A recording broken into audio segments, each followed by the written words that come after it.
By the year 2025, it is predicted that China will become the world's largest economy. And by doing that, they're creating more technology. And to create these technologies, they need certain raw materials from that are mainly in Africa. And based on the history, we know that countries have gone there for economic growth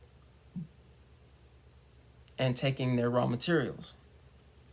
Is this the case with China and Africa? We're going to dig a little deep and look at the history of what Africa has gone through over the years. So back in the 19th century, Europe was going through an industrial revolution, and they were also too going there for their raw materials, but they were also going there because of political power and things like their social crisis, which they had to resettle there and take land from the local villagers that were there. Pretty much forcefully moved in to Africa in places like Northern Africa and Southern Africa. Um, so is that really the case with China? Uh, it's a little dicey, but theirs is a little bit more. It's a little less violent, I should say. Right now, China has a financial leverage over Africa, and China owns about 15% of the debt that Africa has. And the reason for that being was because Kenya and Ethiopia wanted to build railways. Ethiopia wanted to build a railway from their from their capital of Addis Ababa to Djibouti, and also Kenya wanted a railway from their capital as well.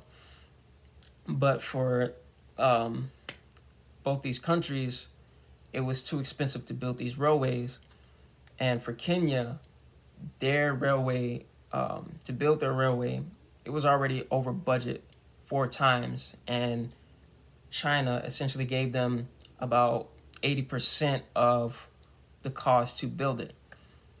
And this also put them in debt as well. Um, is that the only thing that they're doing there? No, there's also businesses that are there as well, like factories. Factories are exporting raw materials from Africa. Now, um, there's a method to the madness, though. China is trying to increase their tech. They're trying to grow their economy, and by doing that, they're like I said, they're getting the raw materials. But does this benefit? How does this benefit Africa? Does this even benefit Africa?